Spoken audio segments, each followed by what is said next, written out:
Have you ever imagined an anime-style open-world game where you can fight monsters, drive cars through a modern city, run businesses, and explore supernatural mysteries all in the same world? Well, that's exactly what Neverness to Everness, or NTE, is trying to achieve. But how did this ambitious game come to life? To understand NTE, we need to look at the studio behind it. The game was developed by Hethereau Studio, the same team that previously created Tower of Fantasy. After gaining experience with large-scale online open-world games, the developers wanted to create something different. Instead of another fantasy world filled with castles and ancient ruins, they decided to build a modern city where the ordinary and the supernatural exist side by side. The concept was simple but ambitious. What if players could experience everyday city life while also investigating strange paranormal events? This idea became the foundation of NTE. Development reportedly began several years before the game's official reveal. During that time, the team experimented with new technologies and eventually chose Unreal Engine 5 to power the game. This decision allowed them to create detailed city environments, realistic lighting, dynamic weather effects, and highly detailed character models. When NTE was officially announced, many gamers were immediately interested.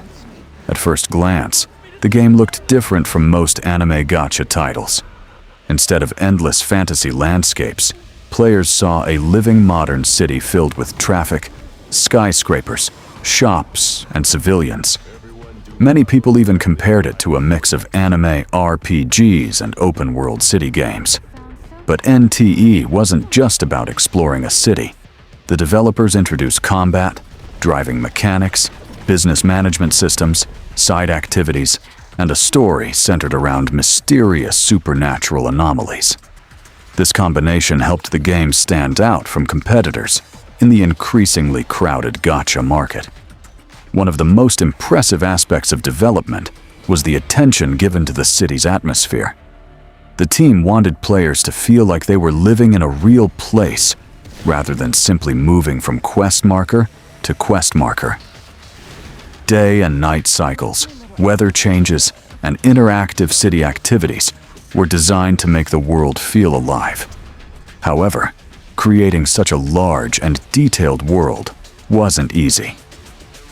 As development progressed, the team faced challenges involving optimization and performance. Many players worried that the game's high-end graphics could be difficult for mobile devices to handle. Despite these concerns, the developers continued refining the experience before launch. When NTE finally released, reactions were mixed, but generally positive. Players praised the graphics, open-world design, character animations, and unique urban fantasy setting. Many considered it one of the most visually impressive anime-style open-world games available. However, some players also reported performance issues and felt that certain parts of the story progressed too slowly. Even with those criticisms, NTE successfully established its own identity. Rather than copying existing open-world gacha games, it introduced a fresh combination of city exploration, supernatural mysteries, and modern-day life. In many ways, NTE represents the next step in the evolution of anime open-world games. It shows what developers can achieve when they move beyond traditional fantasy settings and experiment with new ideas. Whether NTE becomes a long-term success remains to be seen. But one thing is certain. Its journey from concept to reality has already made it one of the most interesting game development stories in recent years. And that's the story of how Neverness to Everness came to be. If you enjoyed this review, don't forget to like, subscribe, and let me know which game you'd like me to cover next. Imagine a city where supernatural monsters, reality-bending phenomena, and ordinary human life all exist together.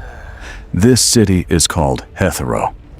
At first glance, It looks like a modern metropolis full of bright lights, busy streets, and towering skyscrapers.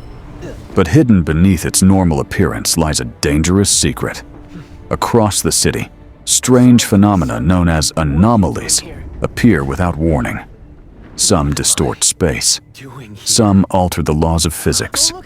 Others can even affect time itself.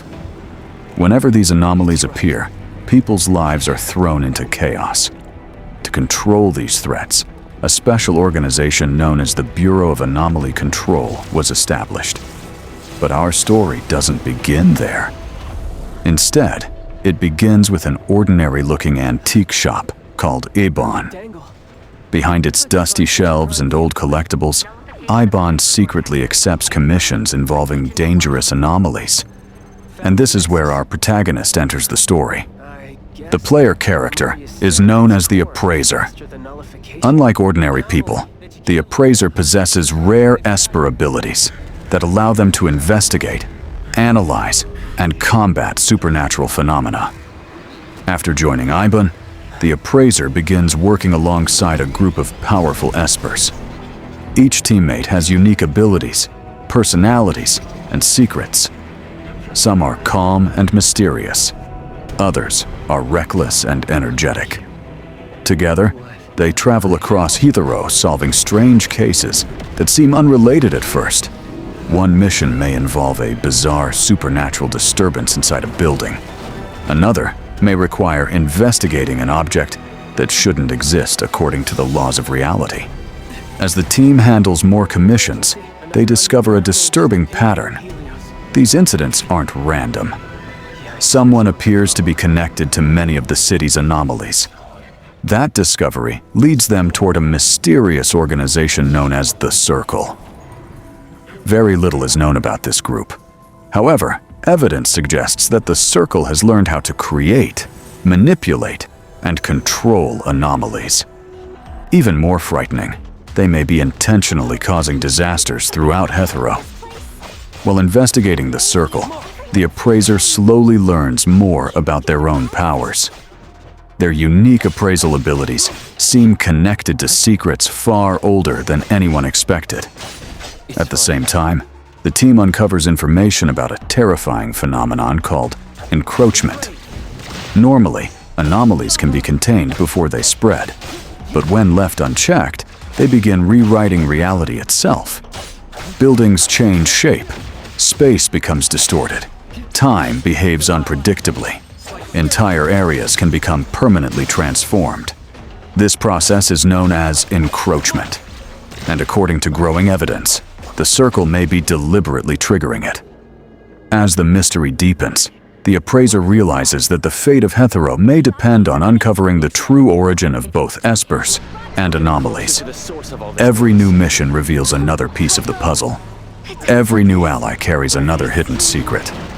And every victory brings the team closer to discovering the truth behind the city's supernatural crisis. Yet many questions remain unanswered. Who truly created the anomalies? What is the Circle's ultimate goal? Why does the Appraiser possess such unusual powers? And what will happen if encroachment spreads across the entire city? For now, those mysteries remain hidden. But one thing is certain.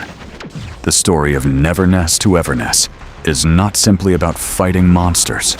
It's about uncovering the truth behind a city, where reality itself can break at any moment.